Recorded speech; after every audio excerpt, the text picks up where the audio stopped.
All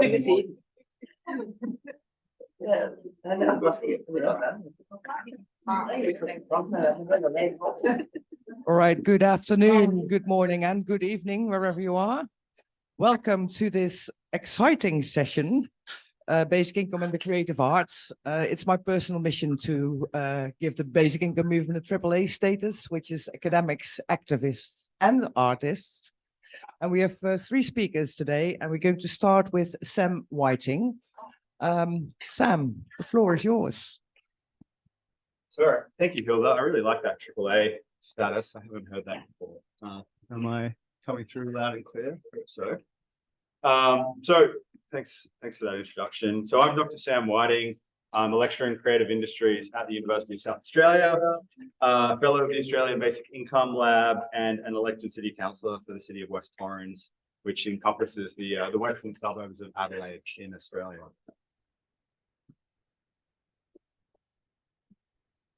And there's me. So the arts reflect our values and identity. However, identities. However, a changing economy has shifted the role of welfare, grants, philanthropy, and commercialization in funding the labor of artists and creatives, increasing precarity. Following the pandemic, this precarity has resulted in many creatives leaving the sector, while more organized forms of creative labor are fighting back. The largest industrial dispute in the US since the 1990s is currently being led by Hollywood creatives. These creators are at the pointy end of issues facing all workers, and these include precarious labor and the gig economy, artificial intelligence and automation replacing or grossly devaluing labor, wages failing to keep up with inflation and the challenges posed by digital disruption, and the streaming era for digital markets and economies. Meanwhile, and somewhat in response to these crises, novel models of arts funding have arisen. In Australia, we had direct state support for the arts in the form of JobKeeper, although this did not acknowledge a lot of the intermittent patterns of creative work, and many creators fell through the gaps of that scheme as a result. A temporary increase to our unemployment payments and JobSeeker and other industry support funds, both state and federal. And these emerged during the peak pandemic years, reasserting the role of the state in keeping not only the arts afloat, but all sectors of the economy in a time of great crisis. In Ireland, a recent trial of a basic income for artists has obvious implications for creatives, and this is in addition to already progressive cultural policies and funding models in much of continental and Northern Europe, particularly France. Considering the challenges facing the creative arts and entertainment sectors in the post-COVID age, this paper will explore the opportunities and threats presented to these sectors by this new political landscape, and will investigate preliminary findings and results from the current basic income for artists being trialled in Ireland, as well as establish funding mechanisms like the French, and my pronunciation is terrible, Intermittence du Spectacle scheme, and more generalized basic incomes trials such as the youth basic income in Korea, to provide some insights into these initiatives. So the Republic of Ireland has recently instituted a new scheme to provide 3 years of support to 2,000 individual artists, piloting a form of basic income. While this does not meet the criteria for UBI, it does provide an opportunity to consider what artists are capable of when they're financially resourced simply for being artists. Eligibility for the scheme relied on meeting 2 out of the 3 following conditions: previously earned an income from the arts, have an existing body of work, and or be members of a recognized arts body such as a trade union. So you have to meet 2 out of 3 of those. Such conditions allow for both emergent, established, and late career artists to apply, as the 2 out of 3 rule left some wiggle room in the eligibility.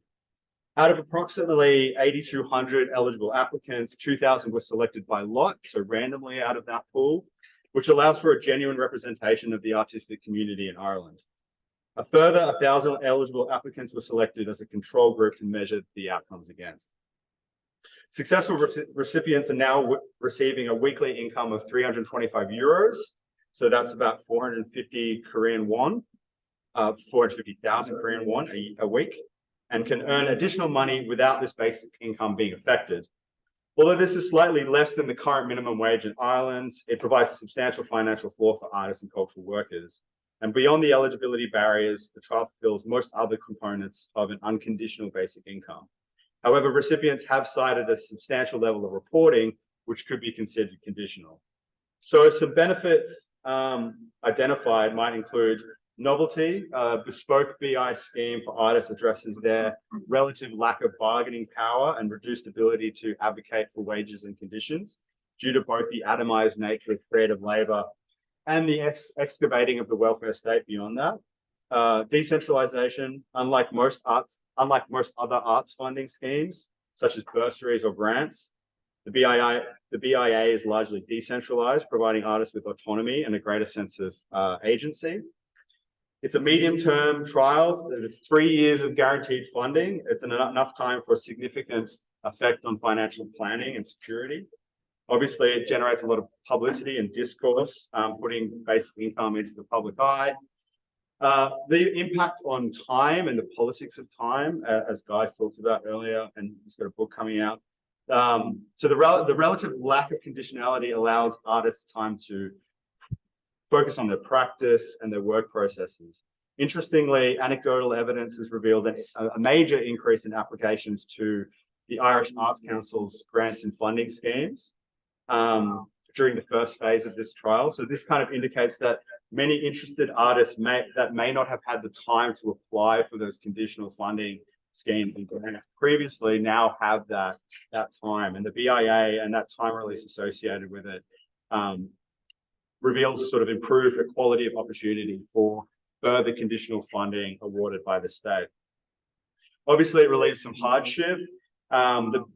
The basic income for artists reduces, the impacts of evictions, which have increased due to the housing crisis in Ireland, and it can increase solidarity. Artists in receipt of the BI can show greater solidarity and advocate more readily against bad employers on behalf of their peers and colleagues. And this may have a broader empowering effect across the Irish artistic community, improving advocacy for artists as workers. And certainly control group participants have been quick to emphasize that stress due to the lack of time available to them reduces their ability to build solidarities. So following the initial phase of the trial, recipients have stated several potential weaknesses or drawbacks as well. So there's kind of a stealth conditionality in the level of reporting. Despite its proposed lack of conditionality, initial descriptions of the reporting for recipients seems quite a bit burdensome. And there's a lot of accounting to that reporting that has made a lot of those recipients self-conscious of their work patterns. On a BN Arts Lab seminar, recipient Alicia stated that she felt self-conscious about evaluations and began questioning, how much leisure time am I allowed to have? There were really interesting exclusions. Actually, craft and artisanal workers were excluded from the program. Monitoring, there's a lot of reporting on detailed finances, work patterns, and well-being, which might have a negative effect on recipients. There's a stated pressure on recipients to perform and work harder, understanding that they were being surveilled and that the results of the trial would influence future policy decisions. They kind of felt the weight of that. And there was a bit of secrecy due to the selective and limited nature of the trial. Artists are reticent to disclose their status. A New York Times article reported that they had a difficult time finding recipients willing to speak to the press, because a lot of those recipients don't want to reveal that they're in kind of receipt of those benefits. Because I think a lot of the artistic community, there's a bit of shame or guilt because of this kind of cultural problem we have with the arts, where we don't see it as public good.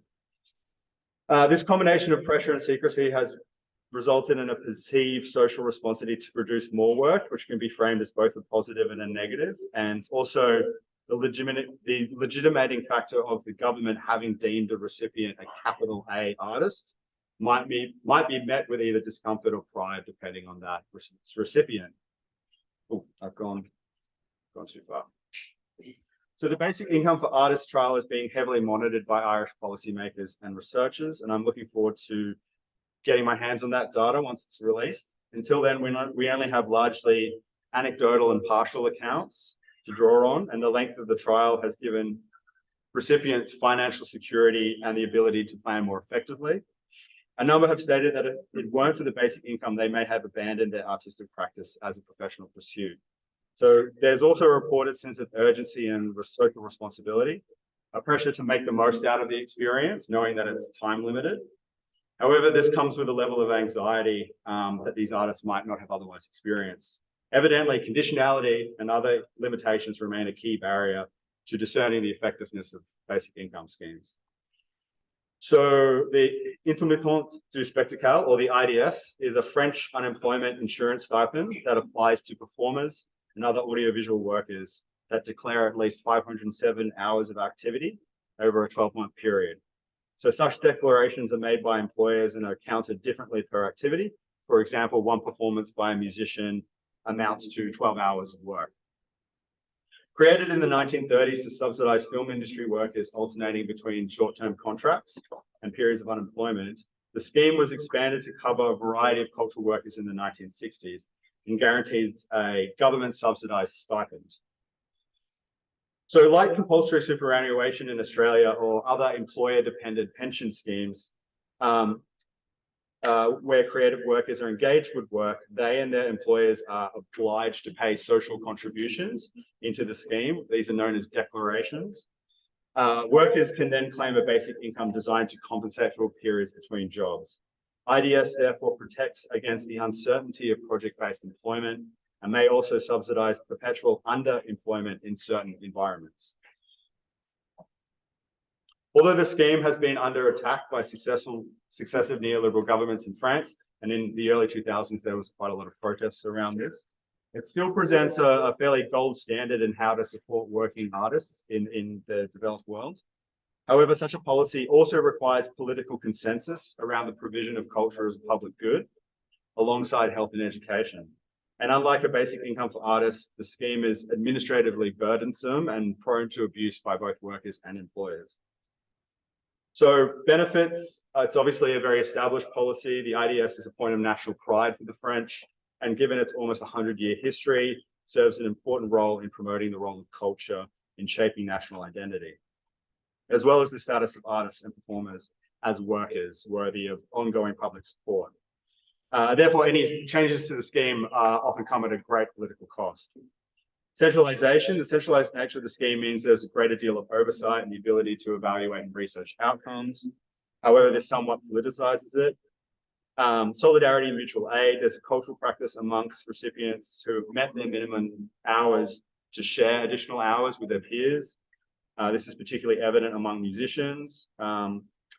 Creative autonomy, receiving IDS payments affords greater creative opportunities to specialize in artistic niches, minimizing the reliance of artists on commercial work, and reduce precarity. The IDS means that creative work is a much more feasible career, as the state is essentially underwriting much of the risk usually associated with cultural labor. Weaknesses, many French artists see the IDS as interventionist, state intervention in their creative practice, and are suspect or otherwise skeptical of it.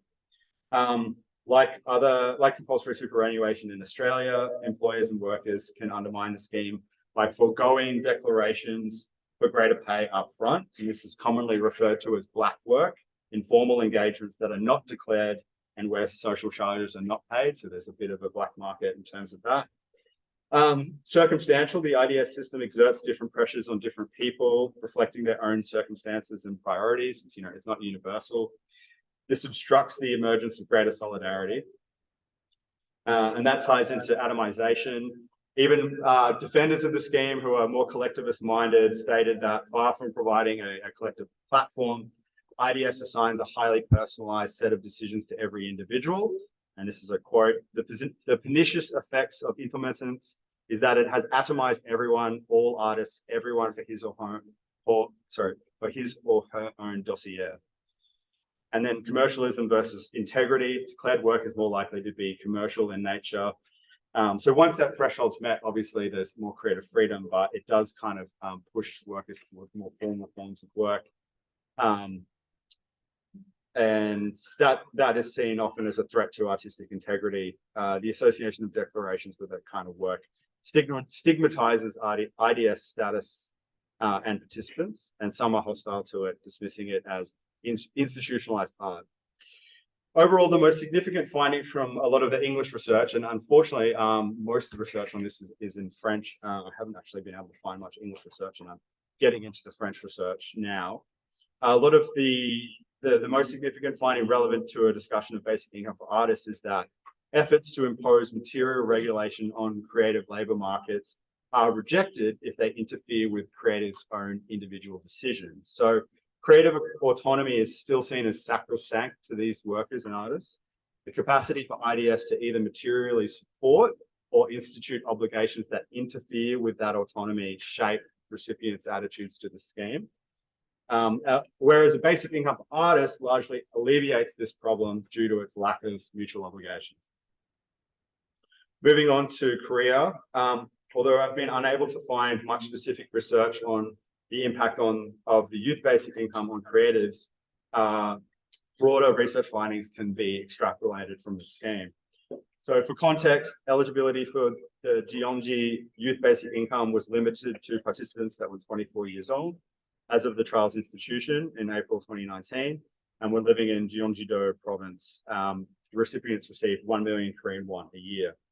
So obviously age is an ideal, 24 is an ideal age to explore the effects of a basic income for artists, as it represents a post-university, pre-family stage of life, wherein expectations are beginning to conflict with opportunities.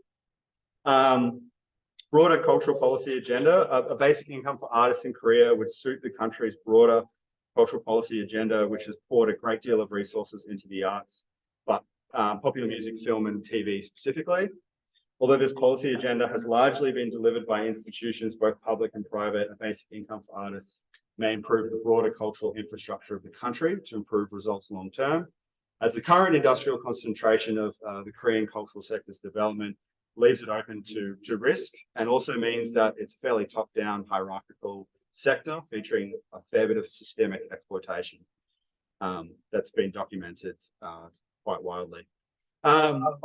And then, of course, Dream Capital, which was captured in research on the Korean Youth Basic Income Scheme, conceptualized as an individual's total capacity for imagination, hope, optimism, and resilience. And that obviously feeds into creativity.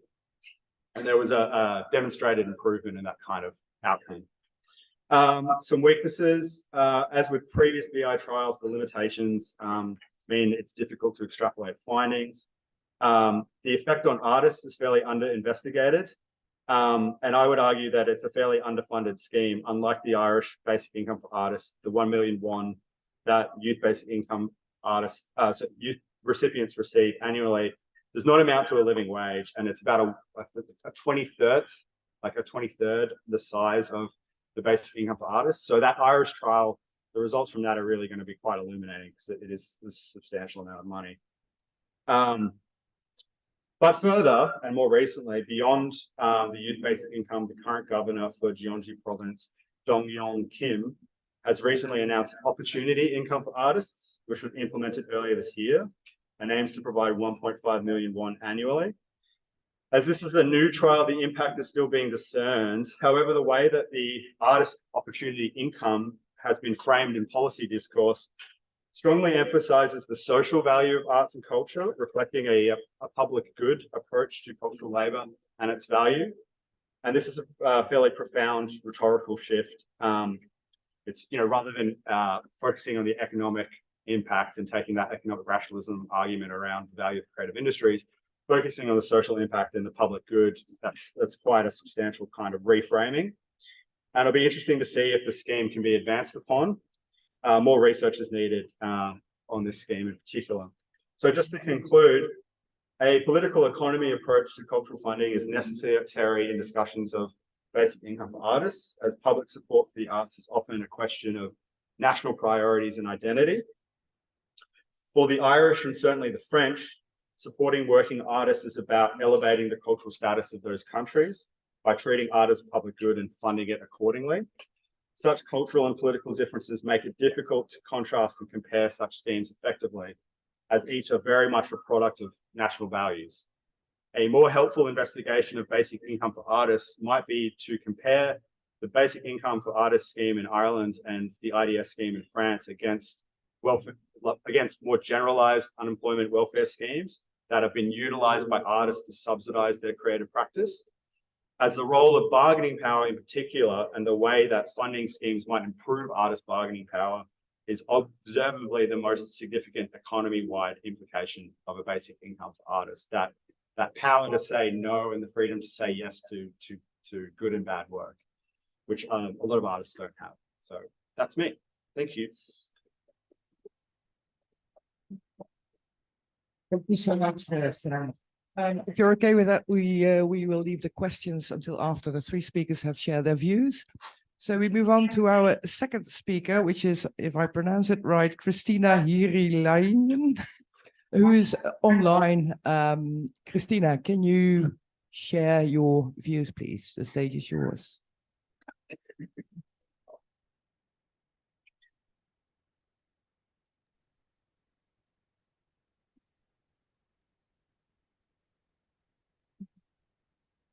Are you evil? Am I evil? Are human beings evil from the day one when they are born? This question has been the most important question of my life. Why? Because the moment I realized that we are not evil, but instead we are good, I decided to want to have a very simple, modest life, close to nature. I wanted to live a life doing good. My name is Kristiina Hyryläinen. I'm a 76-year-old housewife from Finland. I live in a little village inhabited by my relatives in a house that was built by my late husband. I feel grateful and honored that I may participate in this Congress. The reason I'm speaking to you today is that I think that my life is a very good example of what this Congress is about. Basic income in reality. I have had the fortune to live my life as if we received basic income, me and my late husband. In fact, our life was like a private 40-year basic income pilot.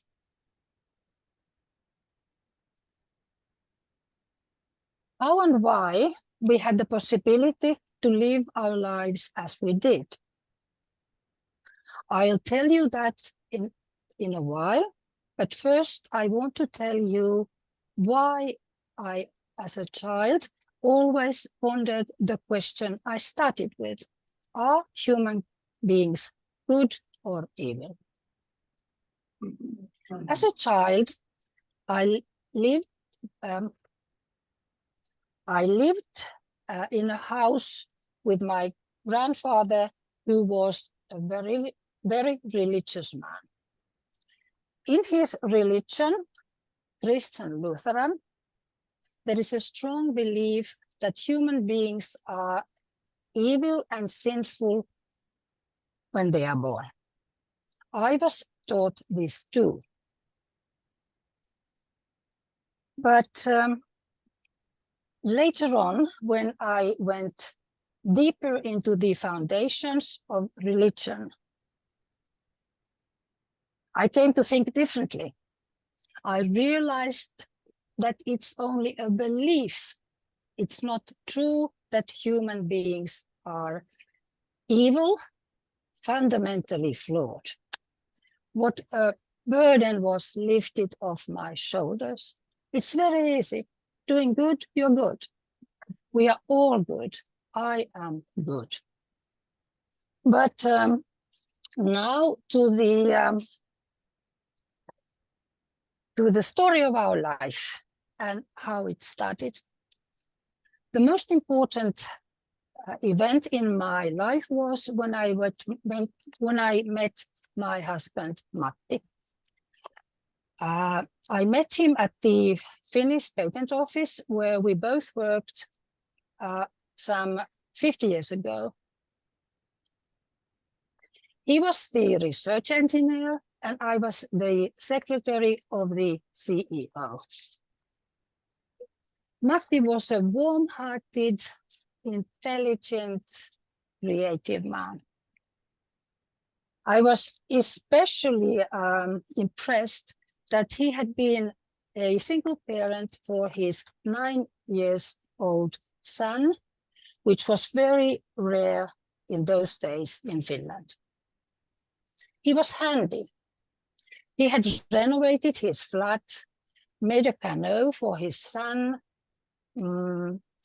and was making a camera to take old-fashioned photos.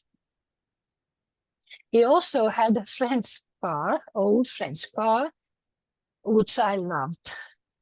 Later on, it served well when carrying building materials and animals.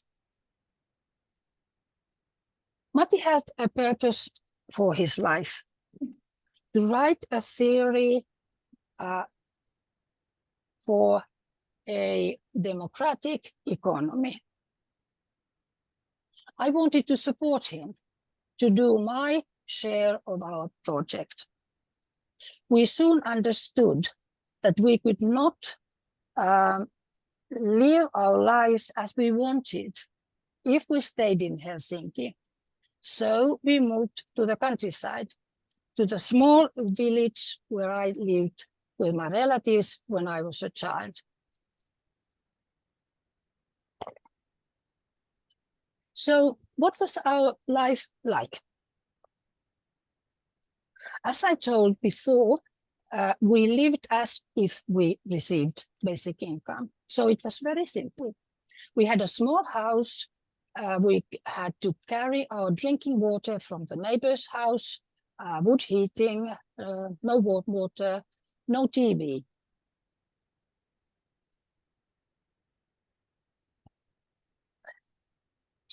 We used to joke that the fireplace was our color TV. We had goats, ducks, bees, and an ecological garden.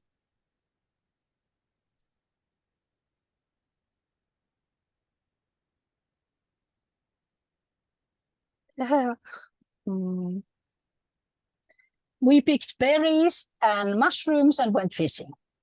Matti wrote 2 books about democratic economy. Basic income is an integral part of that theory. Everyone knows now what basic income is, but very few people talked about it in Finland those days. Matti published his first book in 1987. My husband's other important objective of interest was building. From scratch, he renovated and built us a place to live. A small house, a stable for animals, a greenhouse, a cellar, and a sauna. For decades, I looked after my children and my other nearest and dearest, my old parents, Matti's mother, and grandchildren. There was a 3-year period when there were 4 generations living in our house. I supported my husband's writing, took care of our animals, and did gardening. In my spare time, I could do some writing and painting. The walls in our house got covered with paintings as years went by. There are now 19 paintings in this room. We were partially self-sufficient. We recycled, we used second-hand shops. Downshifting was something very rare in Finland those days. We were simplifying our life when others were living a materialistic life. But simple life and downshifting sure wasn't boring. Our village has been an active one. In addition to everyone helping each other in all possible ways, we had campfires, outfittings, haymaking, dancing lessons, building a floating sauna and bathing in it, a 2-week festival, acting, all and lots of parties for all kinds of reasons. How was this kind of life possible? We financed our life by first selling Matti's flat in Helsinki, with what money we lived for 2 years, building a place for ourselves. We received small inheritances and had short part-time jobs. We never had any full-time jobs. We lived 40 years with very little money, at times even below poverty line. We once even had to explain our income to the taxation authorities because they could not believe that we could get by with so little money. Why is it important that we lived the life as we did? It seems to me that there are 2 ways of making the world a better place to live. Some people think that it can be done by first making people good. I don't believe that. I believe that every human being on this planet can do good. Oh, sorry, I forgot. I will take 1 sentence back. Some people, yes, I don't believe that. I believe that we are good enough, that we only have to change the conditions in we live in. That's the second point. Not making people good, but changing the conditions. I believe that every human being on this earth can do good if they are giving the possibility to do it. And one way allowing them to do it is to give them a basic income. We were lucky to be able to do what we want, what we think, what we thought, and still think is most important in life. To take care of one's family, to be together close to your loved ones. As our daughter once said, the best thing in my childhood was that there was love and never any hurry. It has been especially precious to have time to give love and care to our 47-year-old son because he has schizophrenia. He has been ill for 30 years. With our support, he is now able to live independently in his flat nearby. I was also able to care for my dear husband when he fell ill. He was diagnosed with cancer some 12 years ago. He passed away peacefully at home. I miss him every day.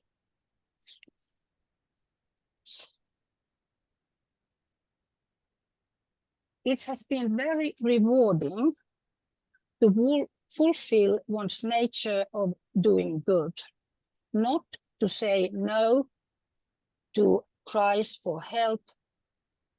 Give time when it has been needed.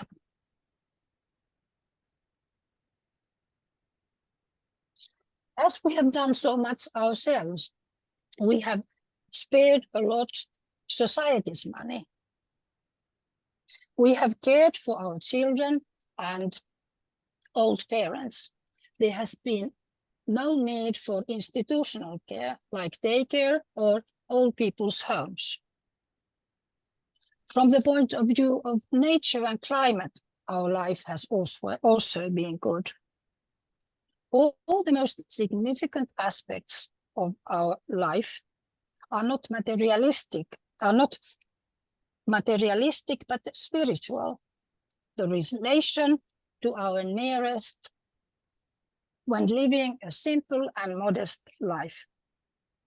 There are no limits to spiritual things in the world. They are not a burden to nature. Some people might think that this kind of simple and modest life is not very fulfilling, but I think differently.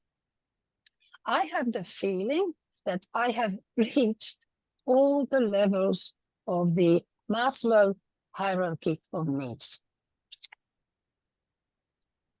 Today, I still live in this house, in this little village. My daughter who lives some 70 meters from me in a house that was built by her husband and her father, Matti. I'm old, but I can still help. I can look after my daughter's goats and chickens in the mornings. I can help my son to cope with his illness by seeing him as often as he wants. My day often starts in the stable with the animals and continues having coffee and making jigsaw puzzles with my son. I have been living my life with a good conscience, with the help of a basic income. Thank you so much for listening to the story of my life. Thank you. Thank you so much, Kristiina. You could only see the faces of the people in here. They're melting away. And thank you for sharing your personal story of you and your late husband. Thank you. Please Thank stay you. online so we can ask any questions afterwards. Yes. If they are. Okay, then our next speakers is Hwakyun Mok. Please. Oh, wow. Well, we are artists, so we want to perform playing the ukuleles. Would that be okay? Yeah. So we are not a professional, so today we formed our team called the Bokas Basic Income Family. And we practice it today and want to enjoy. So everybody can sing together.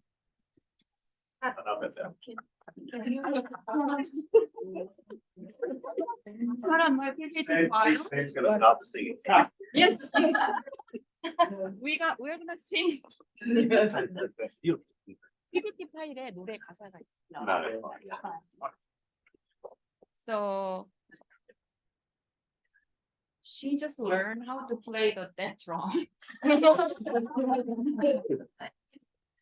guys come? You guys want to play there? I mean, yeah. It's excuse us. We are very unexpected. We wanna enjoy. Where here? You gonna go in the center? No. I mean, yeah, scholars, but we are kind of supporters. We want to enjoy while we are Yeah, come on. Where is your ukulele? He's here. So you introduce yourself. Hi, I'm Nana. I'm Sano. We are basic income cafe manager. Hi, I'm Hazel and live in Gyeonggi province and Mocha. Few years ago, Mocha first meet them and my friend meet them and together acting something. Thank you. Hello, my name is Palme. Yesterday I met her. She said, "You want a song?" So I say, "I sing." So today I sing. So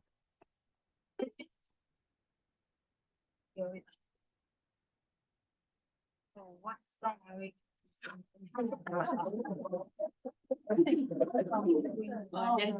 Basic income. She's a professional, like how can I say, writing songs. So she made that English song today, just 1 hour ago.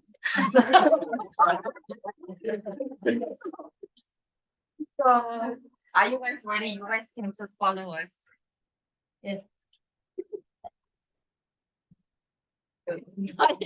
You're learning. A one, a two, a 1, 2, 3, 4.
Just made 1 hour.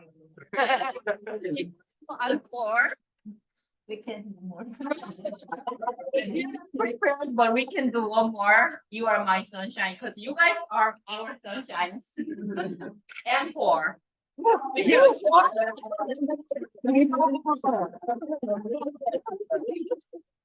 Yeah.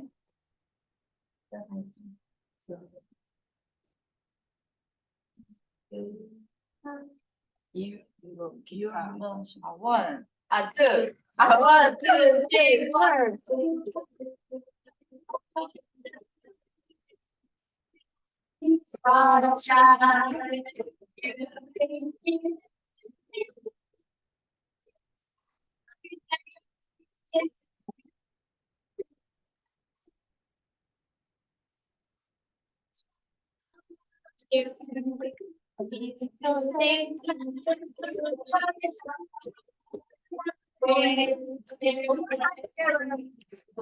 Nice.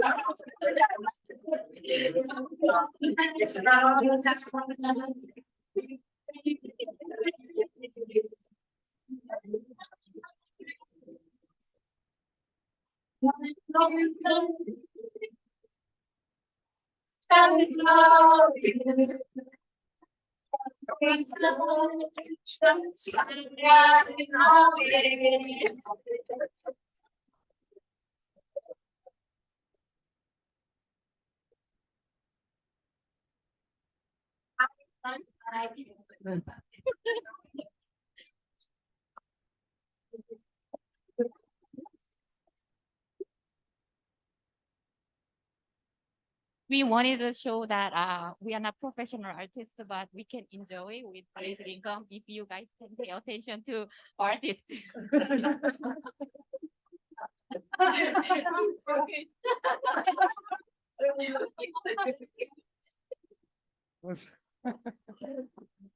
Thank you so much. Even thinking of making it basic income already enhances your creativity. Fantastic. Fantastic. Right. This is the time to ask questions. So are there any questions for any of the speakers and performers from the audience? Or I have some presentation too. Can you introduce yourself? 여성 청소년 퀴어를 주제를 담은 with your title, but please present. Yes, of course. Was the intro. I mean, we interviewed 10 artists, the youth artists, what they think about basic income and how they will use the basic income if they would receive. And we made a video for 3 minutes. So most likely like basic income cafe supporters and let's see the video first as an intro. 3 minutes video for 10 artist interviews, and I made a presentation too for 5 minutes. Would that be okay? Oh wait. Can you introduce yourself? 여성 청소년 퀴어를 주제를 담은 연극을 기획을 하고 있습니다. 문화기획자로 활동을 하면서 문화예술로 사회에서 소외된 것들을 비추고 모든 사람들이 존재 자체로 살아갈 수 있는 사회를 만들고 싶습니다. 살아가는데 꼭 필요한 거라는 거를 좀 깨닫게 됐어요. 그래서 누구에게나 조건 없이 기본소득을 지급한다는 거는 누구나 진짜 제가 아까 말했던 것처럼 존재 자체로 살아갈 수 있는 그런 기회가 된다고 생각하거든요.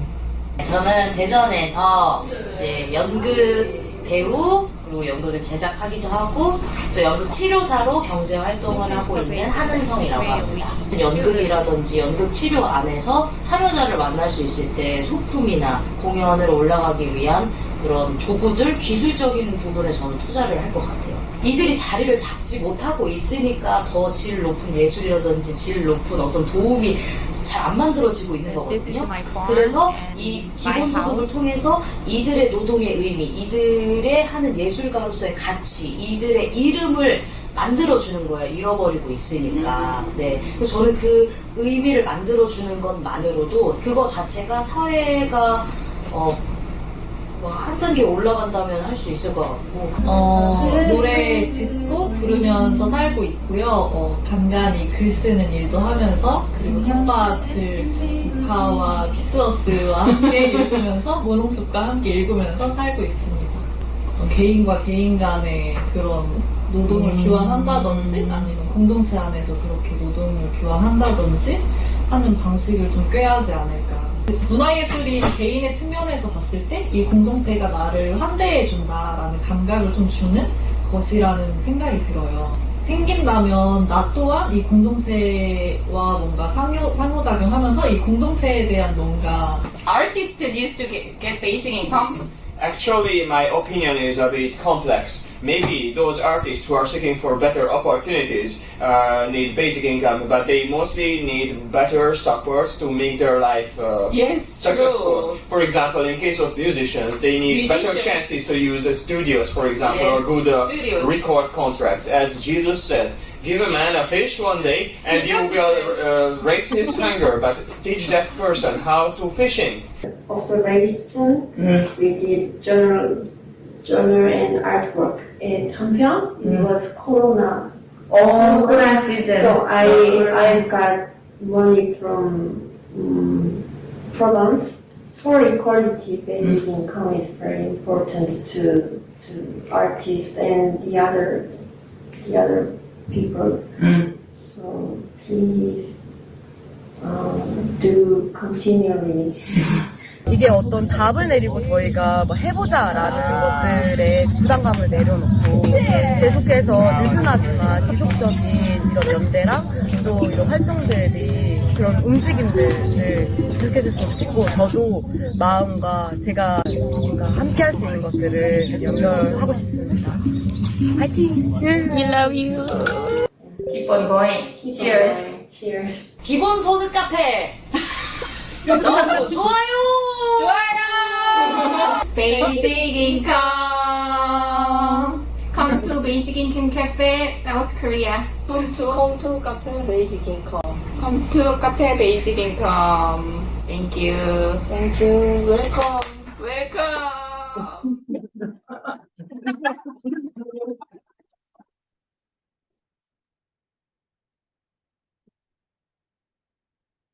Excuse me, there is one more.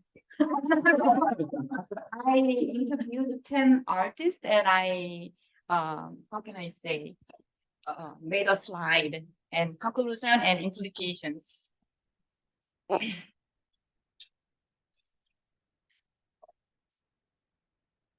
So basically the title is, if we receive basic income, we are, Sam said, the artist is kind of common value and then nation value, so we can return it back, the bright culture. And I made these questions to interview artists. The artists were interested in basic income, but they did not know exactly what basic income is. They know basic income as a COVID basic income because Koreans got basic income. I mean, COVID basic income just one time, but that's not really basic income. But through the interview, I asked them and we kind of talk about and discuss about it. So it was a good chance to get to know them. The basic income in South Korea, we started, I don't know, we have this person there. He was the presidential election in 2007 as a Socialist Party presidential election candidate, right? No? Yes. So at that moment, we were not sure what basic income was. And then basic income supporters, I didn't even know. I knew basic income 2015, like 10 years later after he started. Now it's been how many years since then?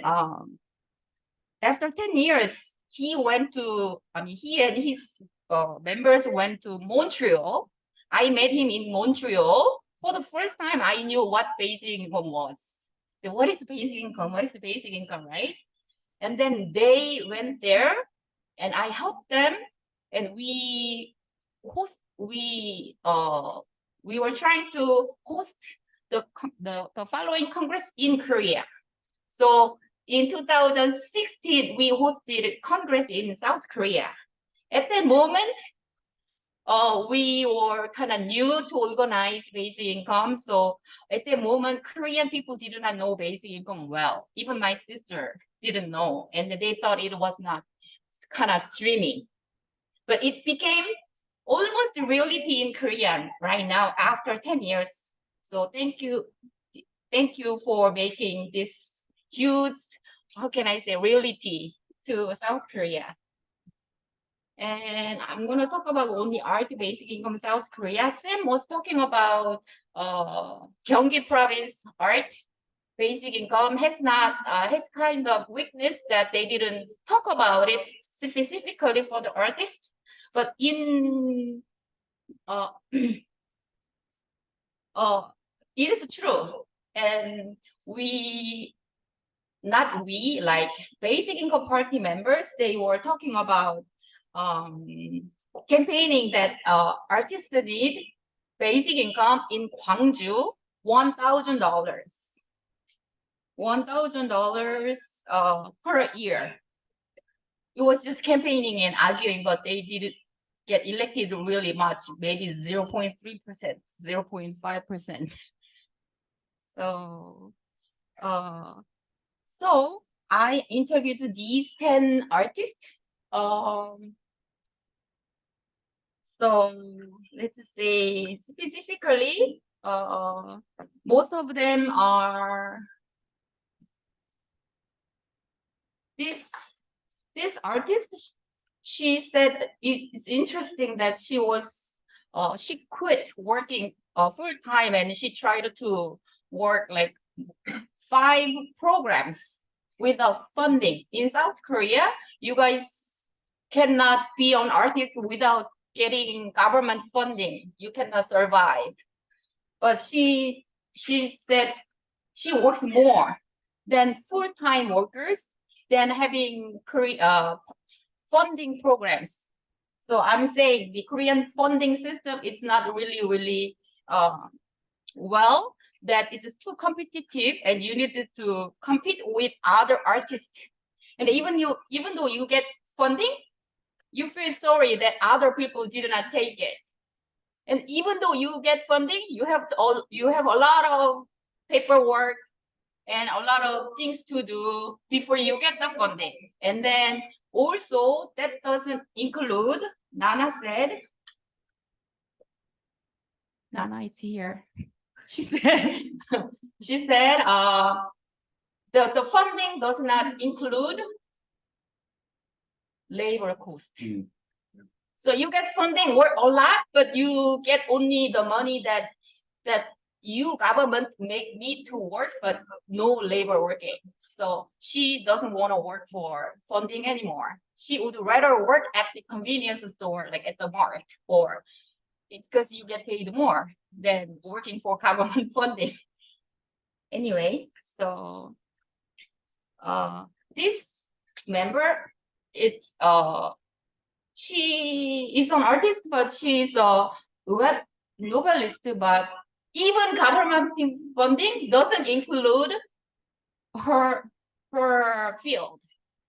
So I'm saying even few government funding doesn't include some part of artists that they want to try. And she said that she's a theater artist and drama therapist. I am pursuing to be a drama therapist too. And she said that she is making with the t-shirts we are wearing. She made that theater play, but she said that she cannot pay for labor work for the theater artist and all the staff members. So with the basic income, she wants to get at least the minimal laboring work through her work, like theater work too. So I know that Eun-kyung was in charge of making the theater play, but she was working so hard. But after work, she has to work even more to pay off that cost. So I think other countries is the same. Is it same? Australia is very similar. Oh, yes. I think other countries are very similar too. And then this girl is she farms, but interestingly, she exchanges her talents. She teaches me ukulele, and then Nana teaches her knitting as an artist, and I teach them farming. So we exchange our talents, not making, laboring work and changing labor cost. You know what I mean? So we dream about getting basic income to exchange our talents and make the society better. So the result and implications, it's like I said before, there are artists that PI supporters need to pay attention. They are supporters, but they don't know basic income really well. And they want to spend basic income to improve their art, talents, and system and society, not like their own pursuit, but also it's good that they spend by themselves, but the society will receive what they do and they would feel welcome, like Eugene says.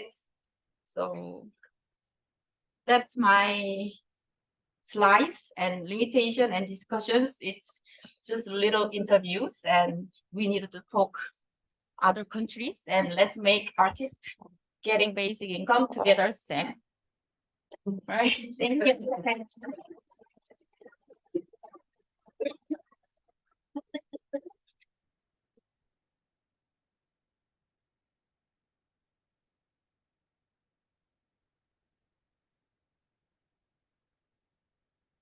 Thank you so much, Mocha.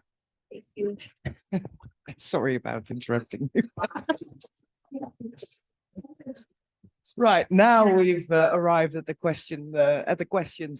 Are there any questions from the audience here? And please use the microphone so the online audience. No? This conference room has sound systems on the ceiling, so you don't need microphone when you speak. Great, we have a sound system on the ceiling, so you can Wow. ask your questions without the mic. Really? And I will also be audible, and I want to learn more about your technology. Anyway, so I'll take a minute to make my case. Most artists I know struggle initially with the moral impediment of what to commodify and what to not commodify from their art. They feel like commodifying their art is like betraying the true reasons why they are becoming artists in the first place. After they get through that phase, they really have to choose, and most artists I know choose to compartmentalize that. Photographers would do wedding photography for money and then go back in the backyards and do their own compositions. Musicians would play nightclubs for money and then they go and create their own music just to express their own thoughts.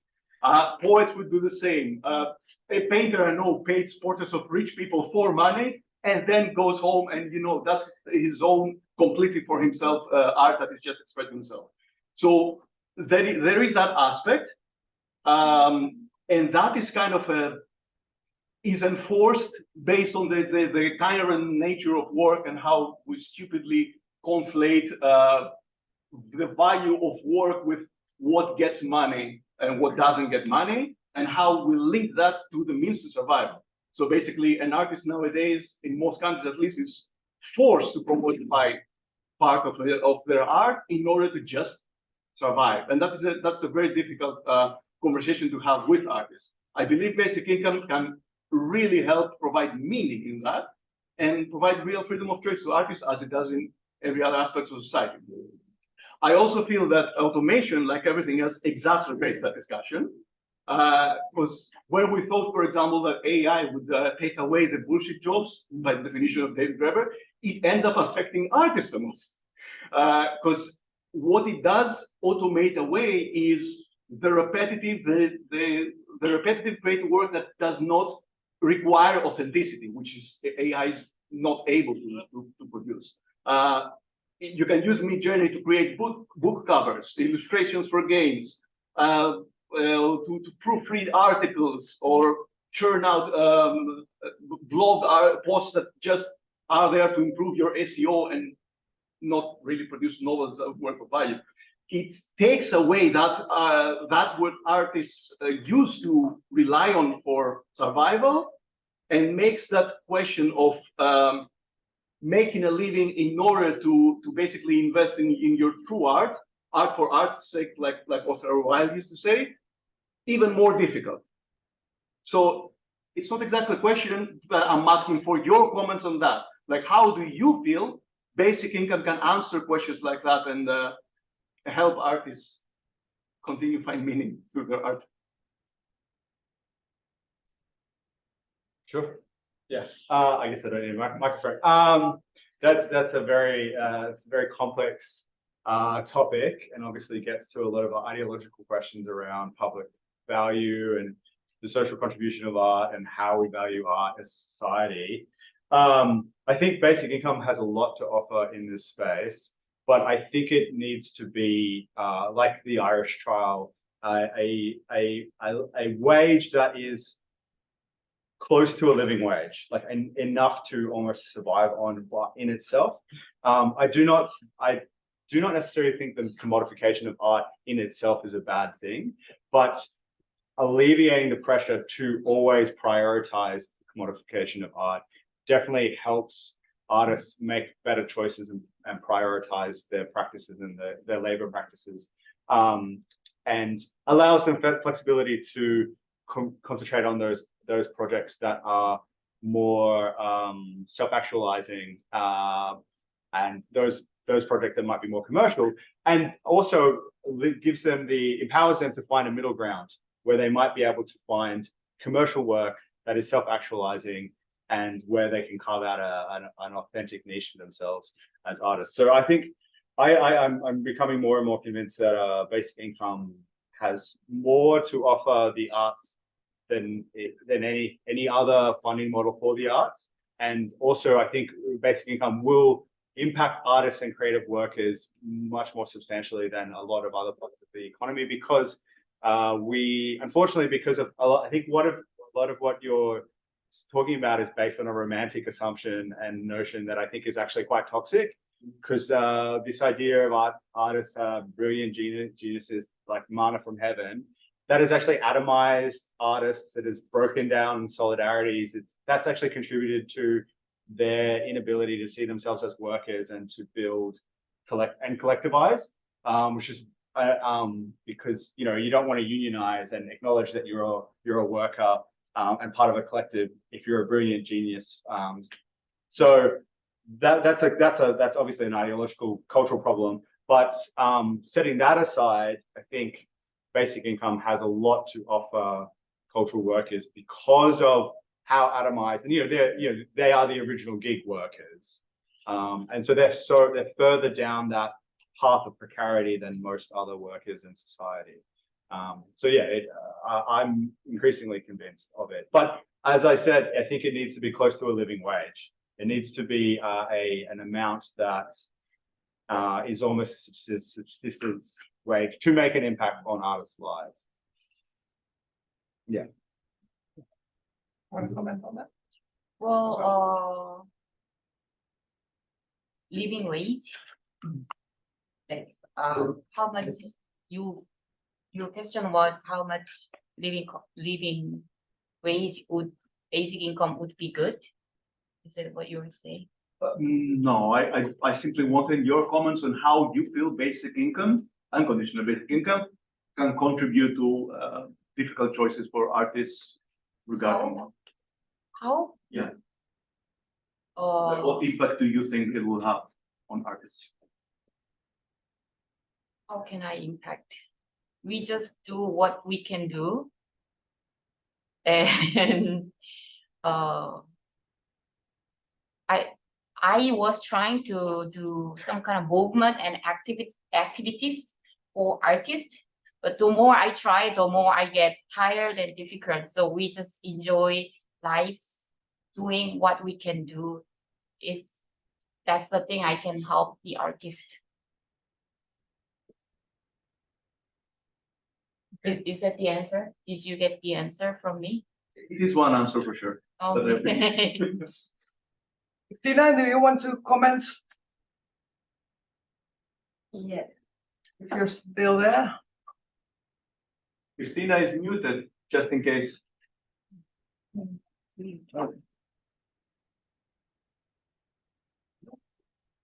Okay, then any other question from the audience? Yes. Where it was really nice to meet artists in basic income area. And of course, I have no question, basic income will contribute a lot for the artists. But my question is, I don't remember exactly, but Sam, you just mentioned in the end of the part, the work of an artist could be public. You saying like that comment, and I'm not sure about that. The work of an artist it can be public, yes, it can be public, but it would not too. For example, I don't want the artist to want to be the feeling of resilience, and you like you mentioned, because some artists could be immoral, some morality issue. For example, in Korea too, there are some artists who has a great work, but he did something wrong socially, or politically, or historically. Then after that, he or she was has bad name. In Korea, there I know some artists. For example, I'm coming from Busan, in this little small city. We have a art author. His name is Chen Han-shik. He was a great novelist, but Busan city,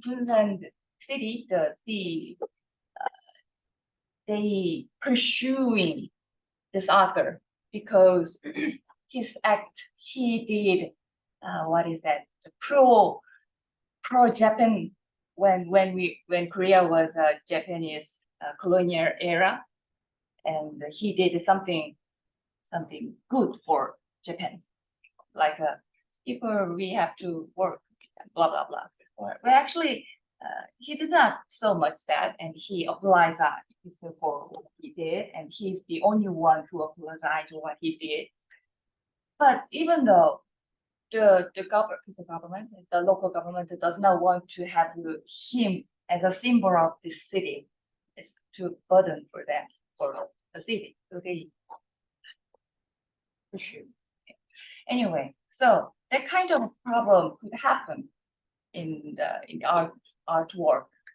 Some artist was had bad name because of that sexual harassment problem could happen, or something like that. So that's why I have no question that the basic income will good for all artists, but this emphasize only basic income for artists, like this emphasize make a sort of burden for them. It could be. So I want to basic income for everybody, for universally. How do you think about that? I think it's a good point. I would maybe encourage a reframing of art as similar to education and healthcare. It's rather than the product of one individual, it's a product of a collective effort, and we fund it, health and education, because we think it's a public good. So that's what I was saying about a public good. Like the outcomes of art are a public good, like the outcomes of publicly funded health and education. We still penalize bad doctors and bad teachers and people, doctors and teachers who abuse their responsibilities as healthcare professionals and education professionals. And I think we could extend the same sort of code of conduct to artists who would abuse their role in society. It's about elevating artists to the same civic role in society that we view our education professionals and our healthcare professionals that we publicly subsidize. So that's what I mean by a public good. And it's also about, I think we need to break down this idea of art as being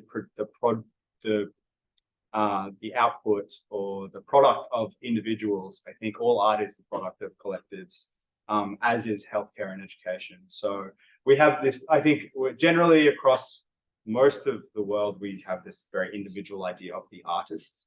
And I think that's a false narrative generally, because all artists draw inspiration from their lives, artists that have preceded them. They often work in collaboration. The really high level artists, they're more auteurs that have like a huge workforce behind them, and they kind of curate the idea, but they don't do the manual labor. Like some of those really like large scale artists, I'm talking visual artists, but most artists have collaborators and they draw on collective labor to bring their visions to life. So it would just be about reframing the arts as the same as public health and education, and holding those professionals to the same account that we hold those healthcare and education professionals.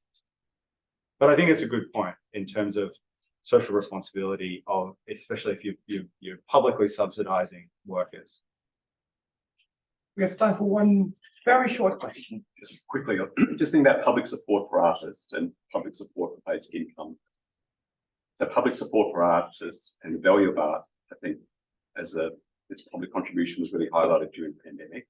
So I think that's one thing that I think would enhance people's support for basic income for artists in terms of recognizing the value of art in terms of society, not just in terms of intrinsic value, but also in terms of its impact on changing society and changing attitudes to important issues. But I wonder about the public support for basic income taking a categorical approach to basic income by choosing particular groups, which is what we could do with and have done with these trials with artists. We can also do that on the basis of age, as people transition from school to work or university, that's a difficult transition to also support people in. So it's more kind of question about if we had to choose and you're a policymaker on a categorical approach, what are the kind of risks of choosing artists, given that it can sometimes feed into the argument, which I don't support at all, but that money for something that's got less value than for other people that we could support who is struggling for something, you know. So I just wonder about the political implications of having a categorical approach if we were to expand more trials of artists, or should we just taking a categorical approach, choose different groups, artists, young people, people at the end of their working life, for example, that difficult transition as well, right? But yeah, it's a kind of question about the political implications of it around public support for BI, if we're choosing trials, and around artists as one of those groups.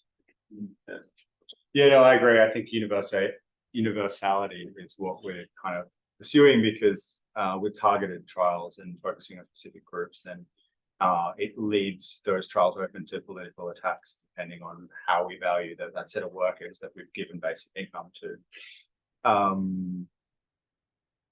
Follow up point.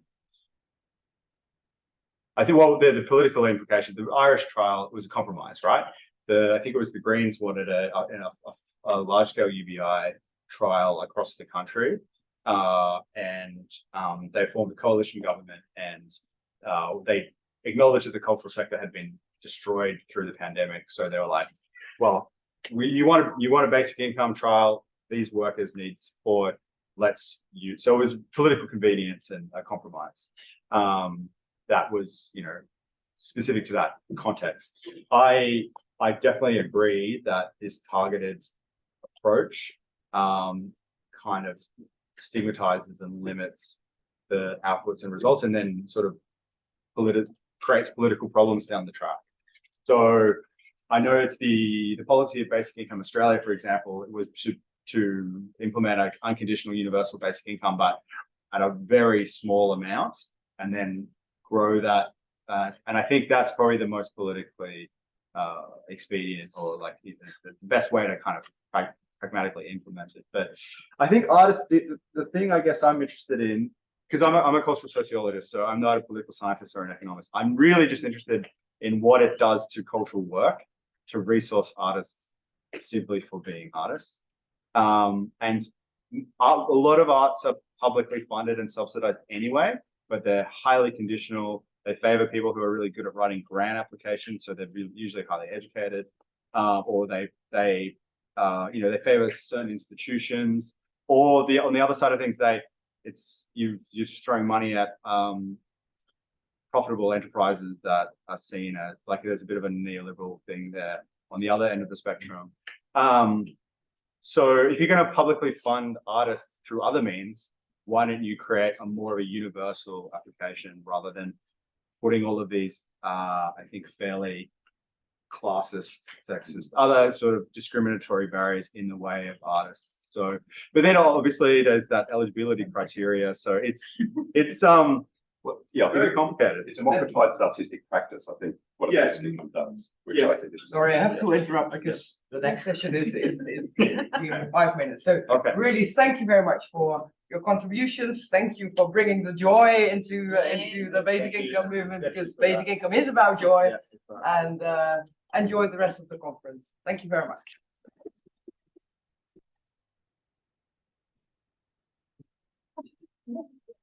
Thank you for UBI Taiwan coming. They brought like huge youth group like and like I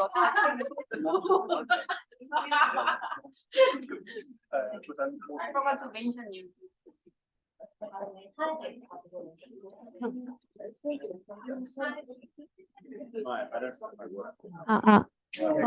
개별 세션 A가 끝났습니다. 다음 세션은 5시에 시작하며 그때까지 30분의 휴식 시간을 가지겠습니다. 감사합니다. Conference session A is finished. The next session will start at 5 o'clock and we will have a 30-minute break time until then. Thank you.